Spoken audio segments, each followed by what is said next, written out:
श्रीचैतन्यमनोभीष्टं स्थापितं येन भूतले स्वयं रूपकदा मायं ददाति स्वपदान्तिकं वन्देऽहं श्रीगुरू श्रीयुतपदकमलं श्रीगुरून् वैष्णवंश्च श्रीरूपं साग्रजातं सगुणरघुनाथं वितं तं सजीवं साद्वैतं सावधूतं परिजनसहितं कृष्णचैतन्यदेवं श्रीराधा कृष्णपादान् सहगुणललिता श्रीविशाखावितंश्च हे कृष्ण करुणा सिन्धु दीनबन्धु जगत्पते गोपेश गोपिका कान्त राधा कान्त नमस्तुते तप्त काञ्चन गौरङ्गे राधे वृन्दवनेश्वरि वृषभानुसुते देवी प्रणमामि हरिप्रिय वाञ्छकल्पतरुभ्यश्च कृपा सिन्धुभ्य एव च पतितनां पावनेभ्यो वैष्णवेभ्यो नमो नमः। जय श्री कृष्ण चैतन्य प्रभु नित्यानंद श्री अद्वैत गदाधार श्रीवासादि गौर भक्तवृंद हरे कृष्ण कृष्ण कृष्ण हरे हरे हरे राम राम राम हरे हरे गम करोति वाचालं पंगुं लंघयते यत्कृपातमहं वन्दे श्रीगुरुदीनकारणं परमानन्दं माधवम्। Hare Krishna, thank you so much for joining. Uh, so we were discussing, or we will be discussing the second part of the third chapter, which is from verses 17 till the end of the chapter, verse 43. So we'll start off by seeing if there are any questions or comments on what you had heard. Anything that you would like to share or clarify?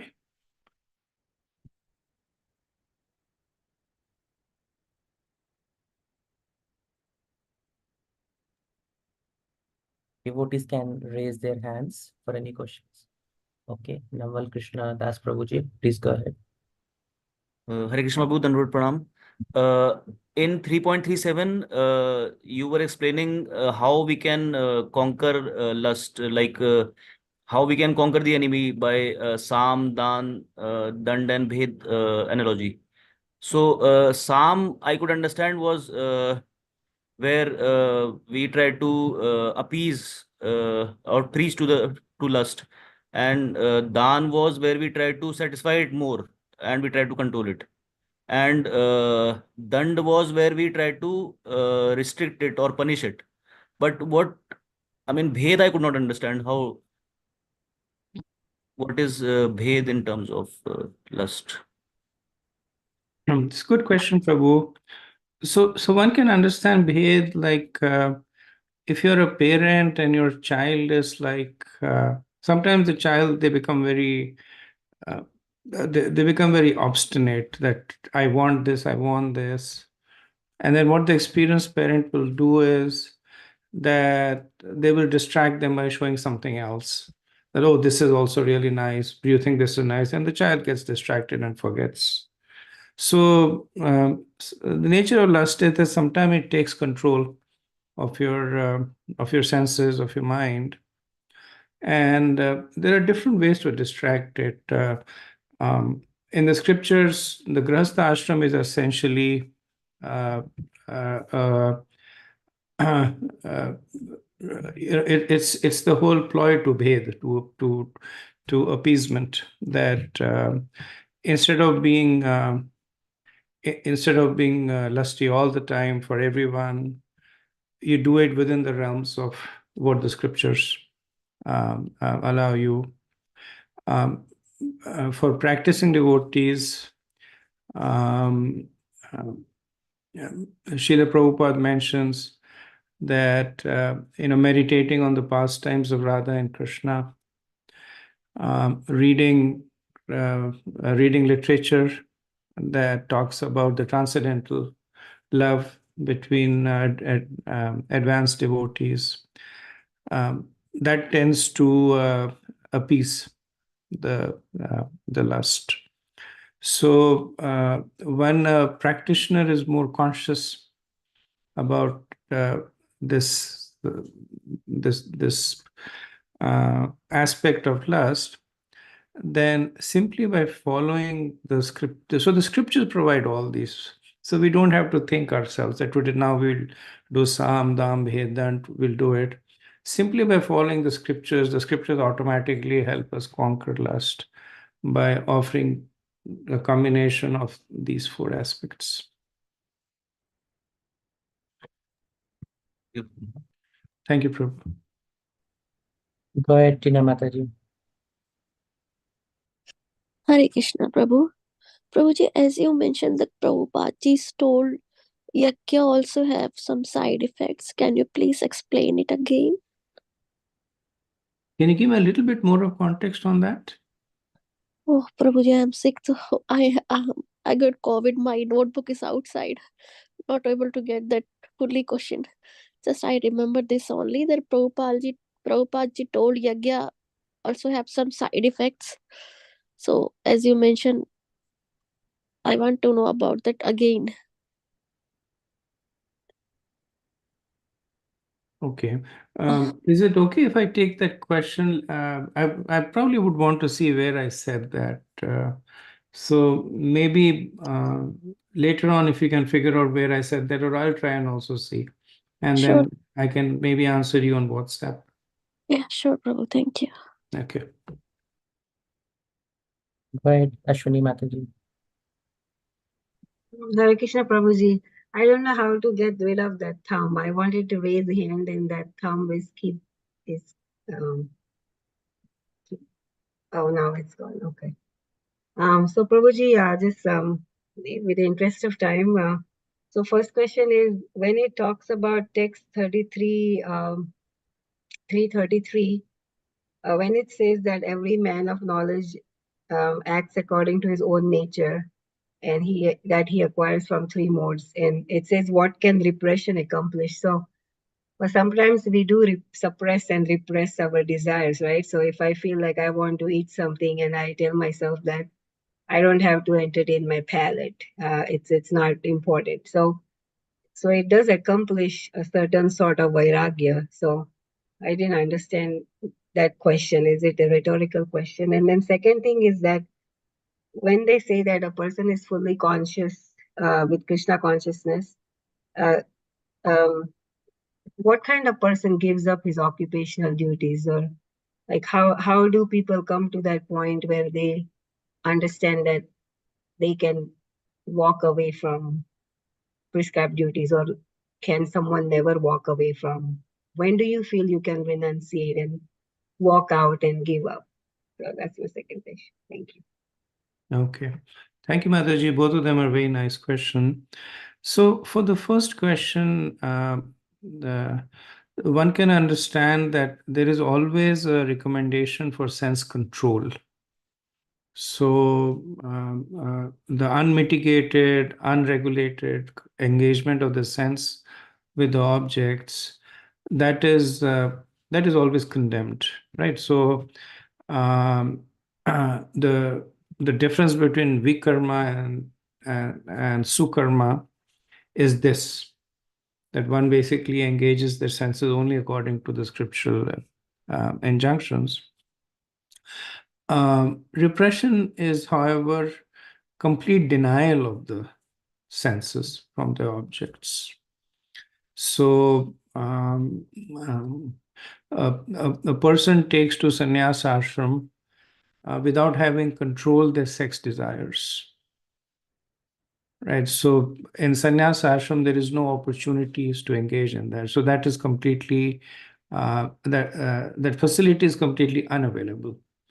So one may enter that ashram, but then one has not still reached that level of purification. Or one may not be ready to live a life of depending on others, right? In certain ashrams, brahmachari ashram, the focus is that one completely lives on alms, and so there is no facility to engage in any kind of business or commerce or earn money. But it is also one that is, it requires a lot of suppression of the ego, of being, waiting for others to give you. Really speaking, the ashrams are, even when they beg, the begging is actually very controlled. That they're only supposed to beg in 5 houses, and if the 5 houses, none of them give them anything, that's it. That day they basically fast. They're not supposed to hoard. So even if they get more, whatever they need, they take it. The other they give in charity. And so all these, if one artificially takes on these austerities, then it will later on it will cause them to basically fall, right? It'll be a conflict between where their natural position at the time is and where they're trying to impose themselves. So that's why Krishna makes this point. He's never recommending against sense control.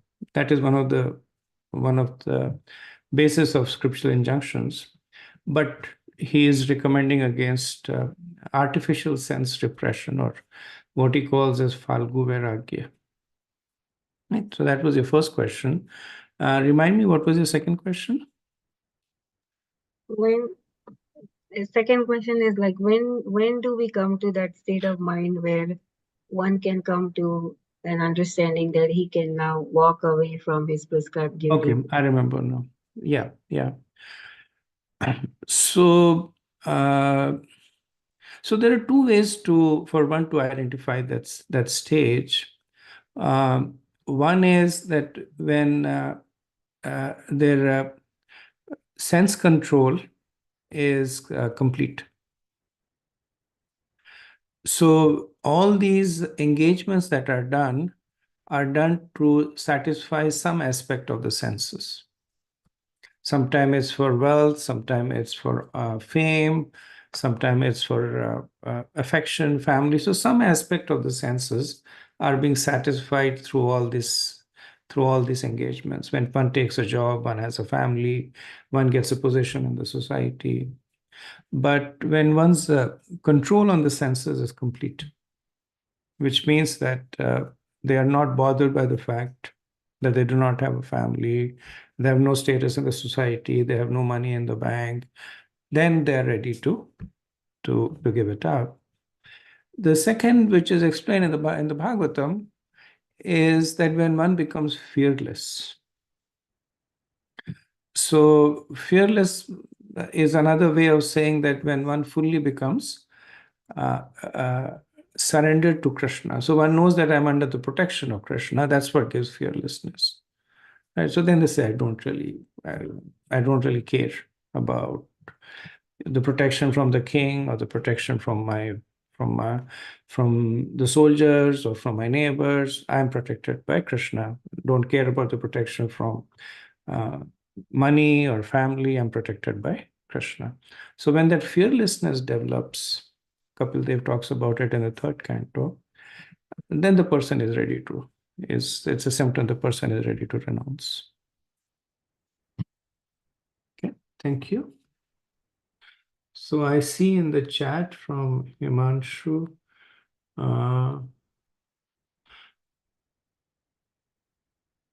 It is a clarification for the previous question, Prabhuji, where the benefits of yagyas are mentioned.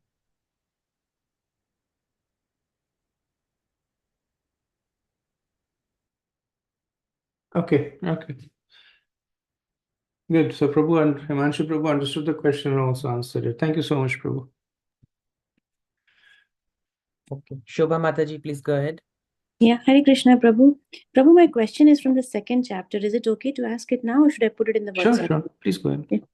Prabhu, when we studied verse 2.38, in the lecture, Prabhu, we learned that desire to continue existence in this material world is also considered sinful.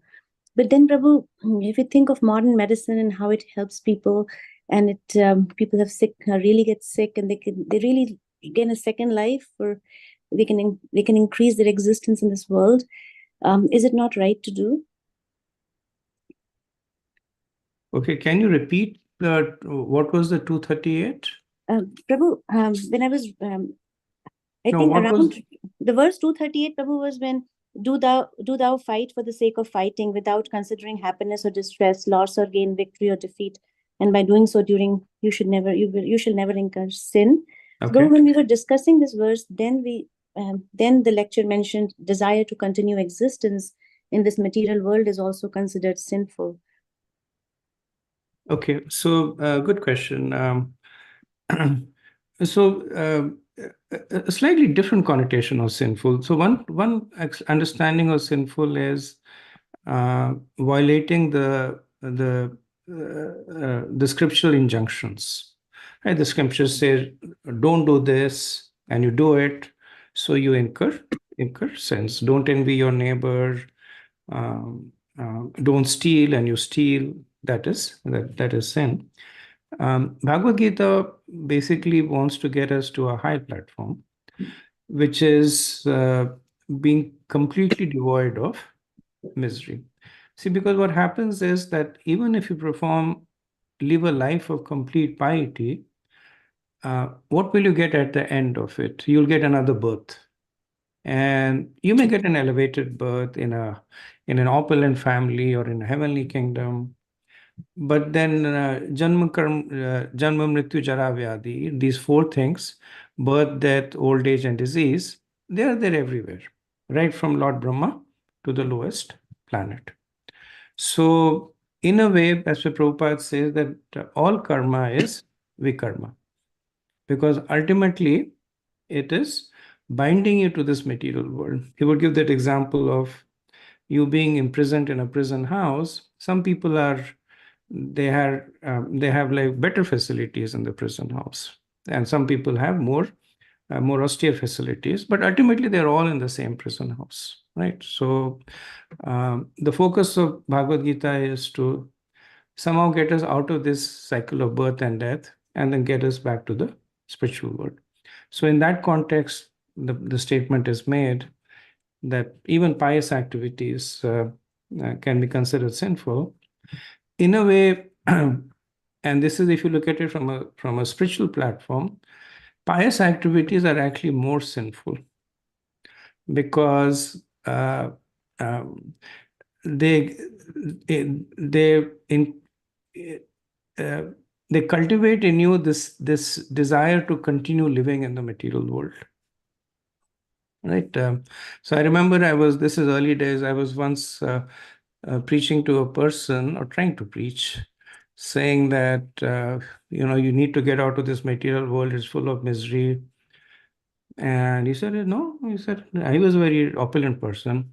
He said, I'm very rich, my family is well settled, and I have good health, so I have no miseries. Right? So when one is in that conception, then this pushing to look for other solutions, to look for something that can help solve a more permanent problem, that pushing is not there. Thank you, Prabhu. Thank you. Parampara, Prabhuji. Hare Krishna, Prabhuji. Nandava Pranam. So, Prabhuji, I think you touched a little bit on the question I was trying to ask. And on this question is from purport of 3.29, where Krishna is saying that men who are ignorant cannot appreciate activities in Krishna consciousness, and therefore Lord advises us not to disturb them and simply waste time. But the devotees of Lord are more kind than the Lord because they understand the purpose of the Lord. Consequently, they undertake all kind of risk, even the point of approaching ignorant men to try to engage them in Krishna consciousness. Now, my question is like, how do we know like what's the level of like approach should one take? Because when do we enter from that trying to approach to a hostile zone when there is not a proper response, or there might be enmity situation? How do we avoid that when we're trying to preach or give Krishna? So when an interaction is generating more heat than light, then that's a good time to back off. Right? Sometimes devotees, they become very anxious to preach, and so they will indiscriminately preach. But sometimes it has an opposite effect, that you preach too much to a person, and the person develops so much aversion to you that the person also develops aversion to what you're preaching. Right? So they may not understand what you're saying, but just because you go to a person and say that you're going to hell and you will suffer, your life is a waste, and you're wasting the human form of life, etc., etc. Then maybe what you're saying is they may have some shastric basis to it, but the efficacy of it is obviously opposite to what you want. You want to open the heart of the person to Krishna, and then sow the seed. So the level of preaching is very much predicated on the nature of the relationship. In some relationships, you have the liberty to speak strongly, where you already have a strong relationship in the past. There is friendship, there is affection. In some, there is not.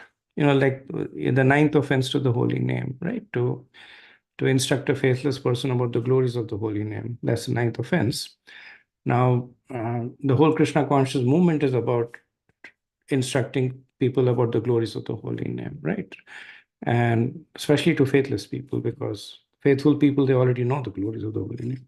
But yet there is the ninth offense, that one should not instruct a faithless person about the glories of the holy name. The subtext to that is that if that instruction is not being properly received, right? Because then you're doing a disservice to Krishna and yourself. That the person may have had an opportunity to make spiritual advancement, but because of the way that you approached, you're taken away that opportunity. Thank you, Prabhuji. Prabhuji, can I ask one more question? Sure. So, Prabhuji, my question is in regarding to karma. In the present situation, like where there is a war in Gaza, right? And there are we get all the advertisement, and people are suffering, and they are hungry people. And so in this situation, is it okay, like, that donate for these hungry people? But what kind of food they are using? They may say, they may be providing meat and things like that. So, that may be in mode of ignorance, and will that incur karma on a devotee? And also question, like, me, devotees, we don't eat meat, but at the same time, the animals, the cow, in fact, we drink the milk of the cow that is being tortured and taken away from their kids or their child in the calves. And and then how can we justify that milk is not free from sin? So these are my questions. Okay, so I'll take the easier question first, the second question. So you're right. A lot of the milk or most of the milk that comes, it comes from cows that are meant for slaughter, and the milk is also extracted under inhumane conditions. From a practical perspective, it's not recommended for the devotees to drink that milk, right? So you're in the Potomac congregation. You know that you get milk from Gita Nagari, where the cows are in a more humane environment, and there's no butchering, but they're also in a natural environment. So it's milk that is recommended. In all this, there is also the subtext of practicality, right? So ideally speaking, yes, we do not take milk in this in the situation that you described. But if there's no other alternative, then you do take milk, and then you offer it to Krishna, and then you understand that this is the best that you can do. Now, of course, this does not extend to that you say that, okay, I'll take meat and offer to Krishna and eat it, right? Because that in itself is unofferable. But yeah, in terms of milk and many of the food products that we eat also, they are genetically modified or farm grown, or there's a lot of stuff going on these days. Can't help that. You have to get by. In terms of donating to places like Gaza Strip, etc., or I think your general question was that if your charity, the money that you give in charity, is not used according to the Vedic recommendation. So one understanding is that charity is always glorious. Like charity is highly recommended in the Vedas, especially for grahasthas. It's the dharma of the grahastha.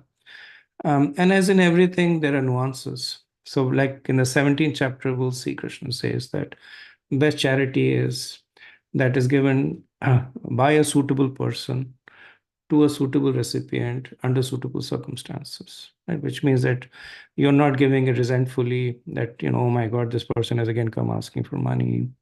You're not giving it with hopes of acknowledgement that, oh, this Prabhu gave so much money, he's so important. But you're simply giving it, considering it to be a duty. And the recipient is also suitable, which means that the person doesn't take the money and go to the liquor shop and buy liquor. Or, as one of the examples given is, you give in charity, the person uses that money to buy a knife and kill somebody, right? So what's the implication? So that is the best. So that is the best form of charity that you can give. And then things can, the things basically get nuanced down. That maybe the recipient is not the most suitable. Maybe the circumstances are not the most suitable. So depending on that, the efficacy of the charity gets adjusted or diluted. But nevertheless, charity is always considered to be a glorious act. Once Bhakti Siddhanta Saraswati Thakur, he had a lot of his disciples on an yatra. And in pilgrimage places, generally there are a lot of beggars, and they were all pursuing, asking for, give me money, give me money. And he noticed that none of his disciples were giving any donations. And he asked, why aren't you giving donations? And then they said, we don't know what they will use it for. These, some of these people, they drink chilam and all whatever. We don't know what to use for. And he was very upset at them. He said that your first duty is to give in charity, and don't use these as excuses to not give in charity, right?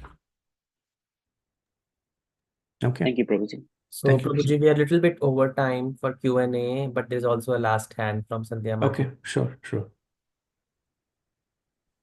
I'll be really quick. This is in the explanation for verse 24.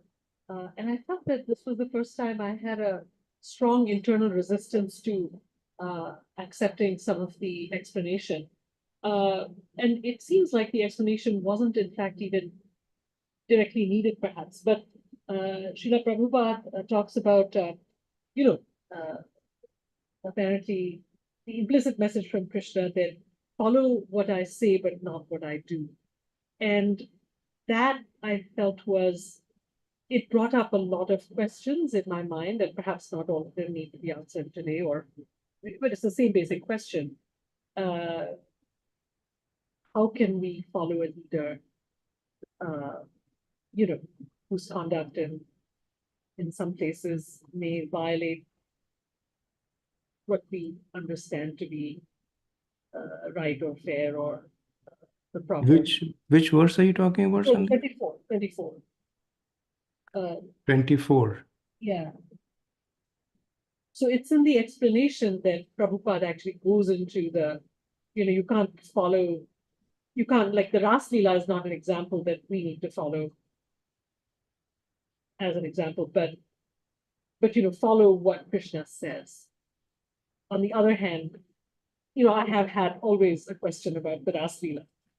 How can we justify that, given Radha's situation as a married lady and the Varnashram duties, and she was a Grihastha, and Krishna's role in, I don't know whether he was the seducer or not. Anyway, so that's my question. And again, I can wait for the answer for another time. Sure. And it's a very nice and a relevant question.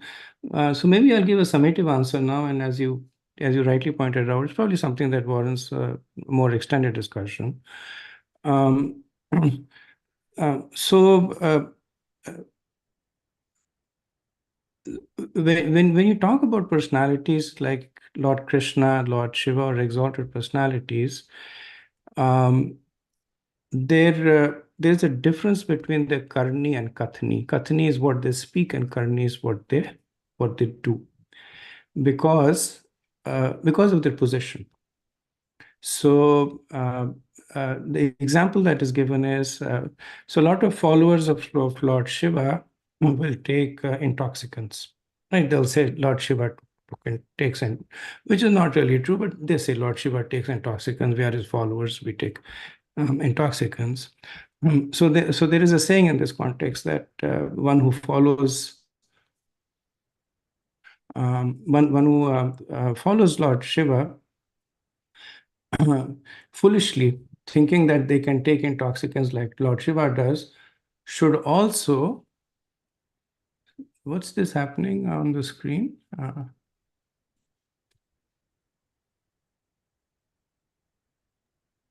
think Okay. a whiteboard popped up.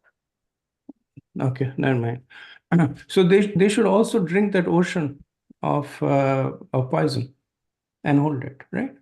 So Lord Shiva is in a position where he can drink the ocean of poison and hold it in him and not be affected by him.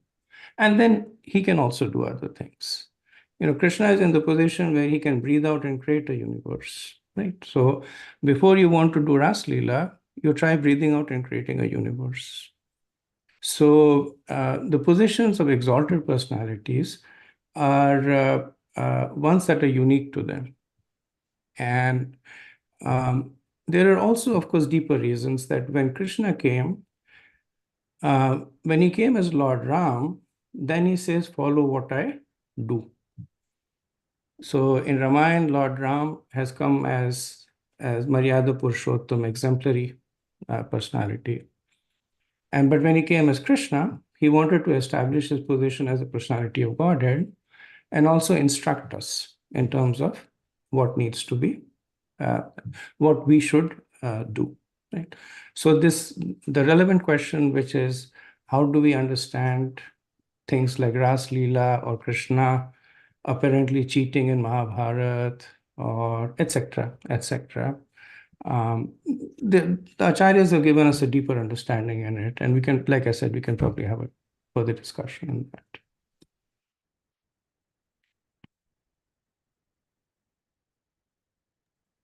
Okay.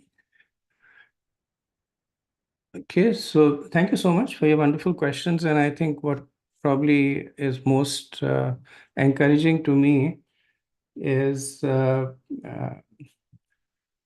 is the depth with which you're listening. So I myself am trying to catch up with you guys just in terms of the depth that you're listening. So I appreciate that. Thank you so much for it. So I think the next is we can turn over Prabhu to the group presentations. Yes, Prabhuji. I think we'll skip the questions from you part and then we'll go to the presentation. So we will go in the reverse sequence, Prabhuji. So we'll start with group 6 today. The topic is what drives people to sinful activities. So if group 6 can please present their topic. Hare Krishna. Vinay and myself will be presenting group 6's activity today. You can see my screen. Yes. Okay. Hi, Sushma. How are you? Hare Krishna, Vinaya. I'm doing good. How are you? I heard you went to India. How was your trip? It was great. It was nice to spend time with my family and friends. But I was a little disappointed to see how people are moving away from our culture and are engaging in various sinful activities like stealing, adultery, meat eating, and violence. I sometimes wonder why people do such things. What drives them into sinful activities? Wow, this is exactly what we are studying in our Bhakti Shastri class. Would you like to hear what I have learned? Yeah, that will be great. You know, in Bhagavad Gita 3.36, Arjun asks the very same question to Lord Krishna. He says, O descendant of Vrishni, by what one is impelled to sinful acts, even unwillingly, as if engaged by force? Then Lord Krishna answers, it is lust only, Arjuna, which is born of contact with material mode of passion and later transformed into wrath, and which is the all devouring sinful enemy of this world. I see. But what exactly is lust? And how lust alone can be the cause of all sins? Lust is the perverted reflection of love of Godhead in spiritual world. It is also known as kama in Sanskrit. Desire. I didn't get that. You tell me more. Sure. As you know that we living entities are part and parcels of the Supreme Lord. Lord Chaitanya Mahaprabhu says, Jivera Swarupa Hai Krishnera Nityadas. This material world is not our true home. We belong to the spiritual world. Our constitutional position is to serve the Lord with love. However, when we desire to enjoy separately from Krishna, we leave the association of the Lord and come to this material world.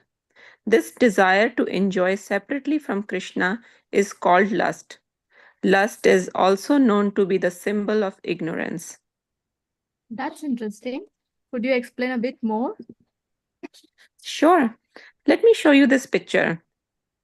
In the spiritual world, there is only love anchored in service. Living entity happily serves the Lord with love because real happiness is in serving the Lord. However, in material world, there is perverted love in the form of lust. Living entity wants to be the master and enjoyer. The Lord creates the material world to give facility to conditioned soul to fulfill lustful propensities. In my opinion, I feel greed, anger, and intoxication also drive people towards committing sinful activities. Yes, let me show you how lust gets transformed into greed, anger, and illusion. In material life, when lust is satisfied, it turns into greed. In a very famous quote, it is recommended that when God blesses you financially, don't raise your standard of living, but raise your standard of giving. But generally, people become more and more greedy. And so, there is no end to greed. However, when lust is not satisfied, it leads to anger. And anger, being in the mode of ignorance, brings about illusion. This illusion makes us forget our true identity and we begin to associate with the body. Under the spell of illusion, spirit soul gets entangled into the cycle of birth and death. According to Bhagavad Gita, lust is seated in the following three places: Indriyani, senses, which perceive the objects of sense enjoyment; Mana, mind, which becomes reservoir of impressions or ideas of previous sense gratification; Buddhi, intelligence, which decides the course of actions for the mind. When intelligence is polluted with lust, it influences the spirit soul to have false ego. Under the influence of false ego, living entity identifies itself with matter. Thus, intelligence becomes addicted to enjoying material senses and mistakes it to be true happiness. Using various analogies, 3 degrees of lust can be explained. Fire and smoke, as seen in humans, this is a thin and permeable covering which can be easily cleared by exhibiting Krishna consciousness. Dust and mirror, as seen in animals, is a thick and a tough to penetrate covering. Womb and child, as seen in plants, is a super thick and penetrable only after long effort. Oh, but is it possible to become free from lust?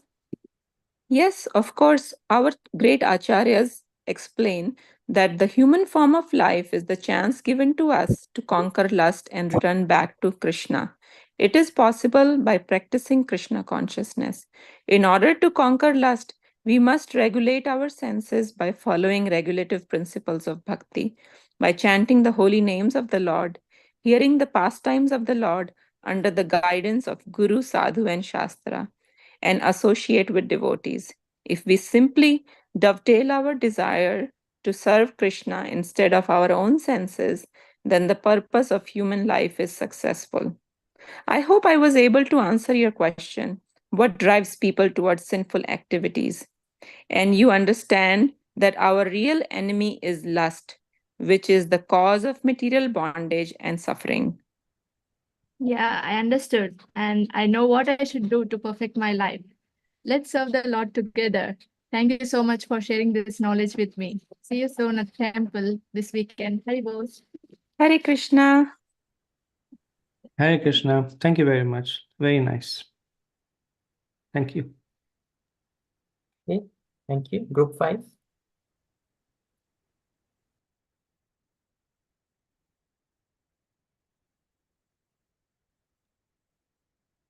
Hare Krishna, everyone. Am I audible? Yes, Mataji.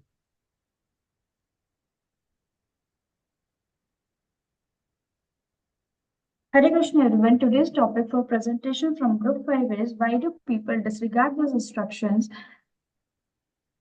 This is from chapter 3, verse 33 to 35. So, there can be following reasons. First, long association with material nature. People are not able to follow the instruction essentially, which are injunctions of Vedas, because of the modes of nature, the propensities they have acquired from past life.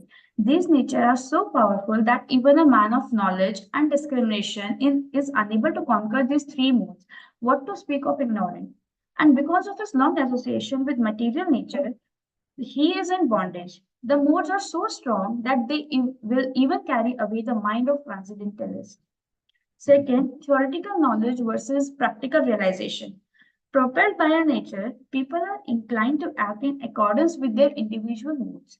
Even those who are theoretically learned carried with them the baggage of sanskars of endless past life, the karma of this life, and individual traits of mind and intellect. Hence, people accept certain part of Gita while disregarding others based on their personal inclination. Third, the lack of superior training. Without the guidance from a bona fide spiritual master, individuals lack the training needed to follow instruction properly.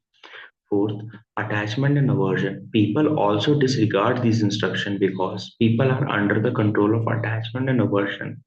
One may attach to performing sinful activities and one may be averse to performing the pious activities. Even attachment to the regulated sense enjoyment can make one fall down. Chances of accidents even on the royal roads. So basically, it is lack of attachment to Krishna that one will not follow the instruction, or one will be attached to sense enjoyment instead of Krishna and eventually fall down. One should not come under the control of such attachment and aversion because they are stumbling blocks on the path of self realization. Fifth, unrestricted sense enjoyment. Unrestricted sense enjoyment is the cause of material engagement. The sense enjoyment spirit has been current a very long time owing to material association. Therefore, in spite of regulated sense enjoyment, there is every chance of falling down. Vedas give the instructions as well as the process to follow, the principles to regulate. Sixth, irrelevant duties and varna confusion. One disregards the instruction when he acquires a varna and ashram which is not in line with his intrinsic tendencies. Do not follow swadharma. When one is under the spell of modes of material nature, one should follow the prescribed rules for his particular situation and should not imitate others. One should stick to his prescribed duties till the hours of death rather than trying to wear other shoes. Disregarding your own duty promotes to act whimsically. Today you are Kshatriya, tomorrow Vaishya, and so on. So one must merely serve the spiritual master and aspire for sadhu sangha. It is far better to discharge one's prescribed duties, even though faultily, than another duties perfectly. Seventh, comparative mentality and envy. The tendency to disregard instruction is because of the mentality of comparing with others. When we compare with others, there is a danger of thinking that spiritual master and Krishna has been partial, and the instructions given to me are not fit for me.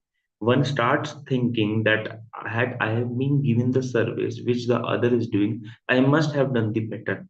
We must remember that the food for someone is poison for someone else, and never forget that the bona fide spiritual master is directly giving direction from our emancipation from the modes of nature, and we must follow.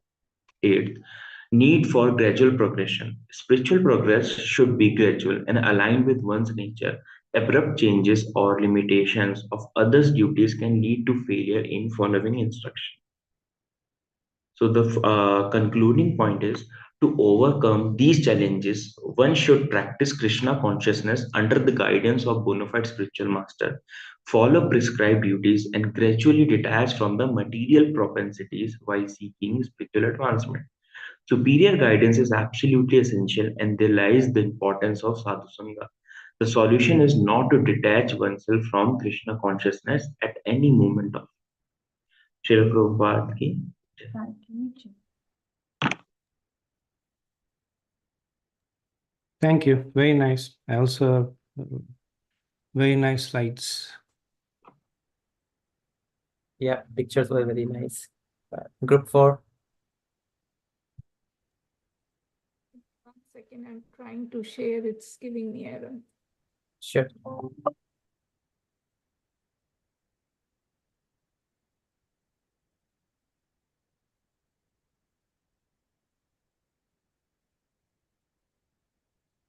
second.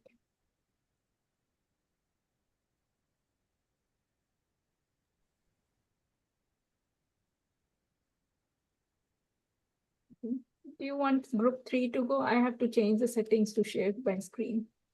Sure, I think that's a good idea. Maybe Yeah. group Yeah. 3 is ready. Thank you, Divyamati. I will rejoin. Is everyone able to see my screen? Yes, Prabhuji. Okay. Krishna Prabhu, Krishna Dharma Prabhu, you there? Hare Krishna. Hare Krishna Prabhu, can you hear me? Yes, Prabhu. Okay, thank you, Prabhu. Since I cannot see your slide, yeah, there you go. So the topic is to set an example for others. Hare Krishna. And here Krishna is talking about King Janak Maharaj, who is the father of Sita Devi, that he attained perfection simply by doing the Nishkama Karma, and he attained Atma Gyan. So only by doing the prescribed duties, he attained this perfection. And while he was doing this prescribed duties, he was doing everything that a king has to do, like respecting elders or marrying away his daughters or giving charity for needy people and dealing with the society in general. So he wasn't showing that he is like a perfect man. So he's basically showing that he's just like any other king, but he's serving them like as he is supposed to serve. So also Krishna is explaining that whatever great men, leaders perform, the common will follow. And this is basically to inspire others, because others don't see how elevated these devotees are, but they see only the uh, actions that they do in day-to-day life. So that's the reason, like, they perform their prescribed duties. And also Arjuna is also having doubts, like whether he has to go to war or not. So he puts that argument in front of Krishna, and Krishna says, by not going to war, Arjuna will be the cause of the downfall of the society in general. So there he was trying to avoid the battle in all cases. So Krishna indeed says, but not going to war is not an option, and that will give a wrong message, like where Arjuna is not doing his prescribed duties, so others will also think that, okay, it is okay to not do the duty as well. Means people in general, though they are elevated. And leaders have a responsibility to embody the values they promote. So here, anyone that preaches something, they have to practice themselves in the first place. Say, for instance, if the leader or a teacher who is trying to teach something that he wants to promote, first he has to follow, which is called, who is called Acharya. So he has to practice before even he is trying to preach to someone else. And also Arjuna wonders like, do people in general try to imitate somebody who is so exalted as Janaka, Arjuna himself, and also as Krishna? And Krishna says, yes, people do try to follow people that are exalted. Means Arjuna had that doubt, but Krishna clarifies saying that, yes, they do follow like exalted people. And that clarifies Arjuna's doubt. Also, like where Krishna gives example of Janak Maharaj, and also Krishna uh, also shows his own example, where in Dwaraka, Krishna was doing everything that a king is supposed to do, similar to what Janak Maharaj was doing. So as a king, he was doing all the rituals that he's supposed to do just because he is a king. He can avoid, he's not doing anything like that. So he's following everything in his capability to serve the family, to serve the elders, as well as to serve the society in general. And Krishna is getting to Arjuna's attention that dire consequences of great personalities not following the prescribed duties. So where Arjuna was talking, this also refers to the chapter 1, verse 42, where Arjuna was giving an argument about the Varna Shankara and all the means details about how the society will fall just by the war. But Krishna explains that by not following the prescribed duties, Arjuna will be setting up a wrong example, and that will cause like in the downfall of the society. And basically, Krishna is re-establishing, saying that Vedic injunctions are meant to establish the principles of morality, and if one is deviating from that, that will create unwanted population in general. And also, like what great personalities say must always be followed, and what they do must be followed only when it is consistent with what they say. So, Krishna is giving so many messages in Bhagavad Gita. They have to be followed, no doubt about it. But whatever activities Krishna did in Vrindavan, like stealing, dancing with the gopis, others' wives, so people foolishly say that, okay, Krishna did, so we will also do. So that is not how people should be doing, because that will cause the destruction of themselves.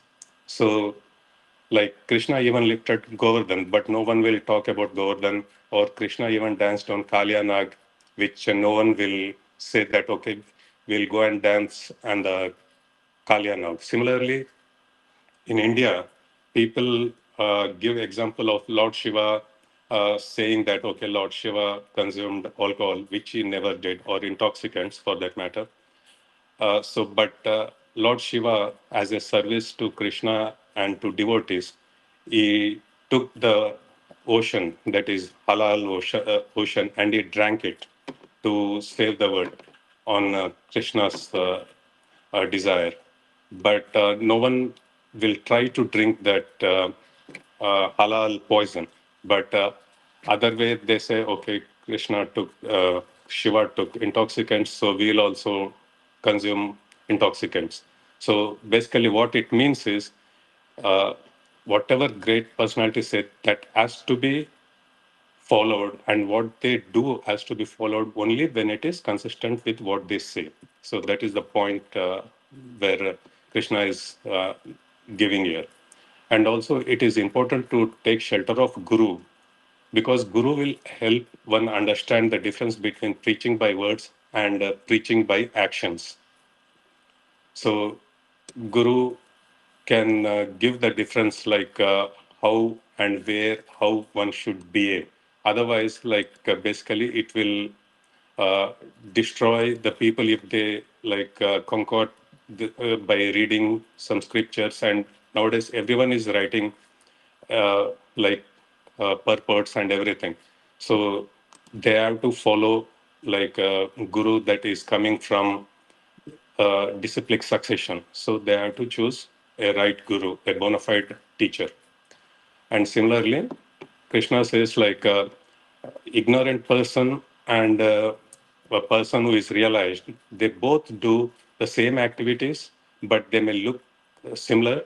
But ignorant person is basically attached to the work and to the results of that work. But whereas a learned one is not attached to the work, but he does that work without even attached to the results of the work.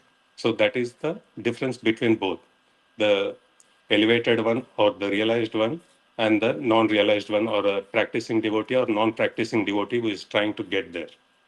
So that is it for now. And this is for the sake of setting examples for others.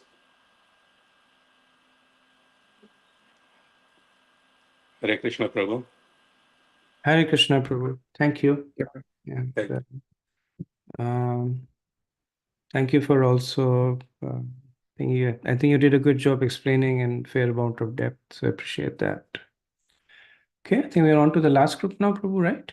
Yeah, Divya Mataji, you think? I'm ready. Yes. Hopefully I can share my screen. Sure, let's try. Yeah, I just changed the laptop.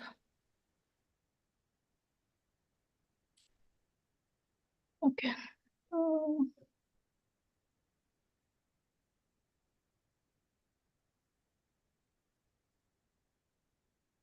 Okay. Hopefully you can see my screen. Yes. Okay, thank you. Okay, I'm representing group 4 today. Our topic for today was how to properly relate to an attached man in ignorance.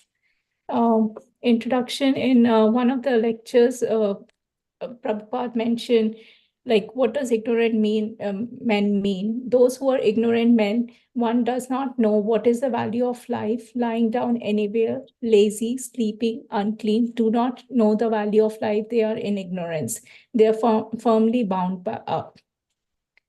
Slide 3. 3.26 is a very important verse. The purport says, translation says, so as not to disrupt the minds of ignorant men attached to the fruitive results of prescribed duties, a learned person should not induce them to stop work. Rather, by working in the spirit of devotion, he should engage them in all sorts of activities for the gradual development of Krishna consciousness. What does this mean? Although a devotee has the best intentions in preaching, a materialistic person may become bewildered and end up quitting their prescribed duties altogether. Lord Krishna advises us not to disturb them and inadvertently cause trouble. However, devotees are still kinder than the Lord. What should we do? We can engage them in small acts of seva to Krishna as per verse 3.26 and 3.29. Ignorant men might be confused as to how to work in Krishna consciousness, so we as devotees should show them by our example, as stated in 3.26. Many devotees even risk their safety by approaching such men because they know that the Krishna consciousness is the goal of life for everyone. Slide 6. Why? Why should we be doing that? One may argue, why even bother trying to engage ignorant men? One may even argue that Krishna seva should be done in full spirit of devotion to reap full benefits. However, Lord Krishna appreciates even the smallest acts of devotion, even when performed unknowingly. The ignorant men can gradually climb the yoga ladder from the Karma Kanda platform, or even less than that. He can start his spiritual journey and slowly become liberated from material life. What does this look like? All of us know how devotees can serve Krishna, but how can an ignorant man serve Krishna? These are some of the examples that we can learn from. Lord Nityananda approached the drunken Jagai Madai to preach the holy name, but was hurt in this process. Similarly, many devotees ended up getting injured or even killed trying to spread Nama Sankirtana. Prahlad Maharaj would sing Vishnu glories to his classmates, though they were the children of demons and did not know anything about God. He still wanted them to benefit from hearing his holy name. Materialistic men may be more eager to do social welfare work and give charity, so devotees can engage them in using their wealth for the Lord's services. Conclusion. Going back to chapter 2, verse 240, Krishna assures us that even the smallest endeavor in devotion to Krishna can protect one in the next life and beyond. All parties benefit in this exchange, both the ignorant men and the devotees trying to preach to him. That's all we have. Thank you so much. Thank you very much, Divya Mataji. Very good. Okay, so we're a little bit over time. Rupa Prabhu, you want to just wind up? Sure, Prabhuji. I think there are 2 more presentations, but do you think we should do it next time or we should skip altogether? Let's do it next time. Next time. Sure. Thank you. So thank you, devotees. I think the next week agenda, Prabhuji, if you can indicate that. So next week there are no for next week there's no group exercise. We'll be starting a new chapter, the 4th chapter. So I'll take some time to just give an overview of the chapter. It's a little bit of a break from so far Krishna talking about karma. Now he begins with 4th chapter is transcendental knowledge. Now he speaks about knowledge. So we'll finish these 2 presentations, do the Q&As, then I'll speak a little bit about the chapter. So just in terms of the lectures to hear for next week, so there are 4 lectures. If you can listen to the first 2 lectures on it, and let me see. So they are essentially going to be covering until verse 23. So first lecture is first 10 verses. The next lecture is 13 verses. So till 423. If you can listen to the lectures. So we'll have a question and answer on those lectures. And like I said, I'll also start with an overview of the chapter. Hare Krishna Prabhu. Hare Krishna. Sorry. I have a request, a quick request. I'll keep it under 15 seconds. If the order of the presentations can be how it appears in the Bhagavad Gita, it'll be nice because this time we went backwards. And so it'll be nice if if the groups have to be different and group 6 has to present, they can present on the earlier verses. That would be my request. Makes sense. Yeah. I have a small question, Prabhu. His Holiness Rompa Swami Maharaj is going to conduct the yatra. So will we be having classes during that time? Because it will be very difficult to follow. It's starting from 13th of September, and it is going up to October 3rd because some of the devotees, including myself, are doing the mini Vrindavan Yatra as well. So. Okay, so maybe what we'll do, Prabhu, is we'll try and take a poll and then see how many are affected. So we'll decide based on that. Okay, Prabhu. Thank you, Prabhu. Thank you. Okay, so we will end over here. Vanchakalpatarubhyascha kripasindhubhyaiva pavanebhyo vaishnavebhyo namo namah. Anant Koti Vaishnavinda ki jai. Srila Prabhupada ki jai. Jai Gaur Premanande. Hari Hari Bol. Thank you, Prabhu. So much, Prabhu. Hare Krishna. Hare Krishna. Thank you, Thank Prabhuji. you. Thank you, Prabhuji. Thank you.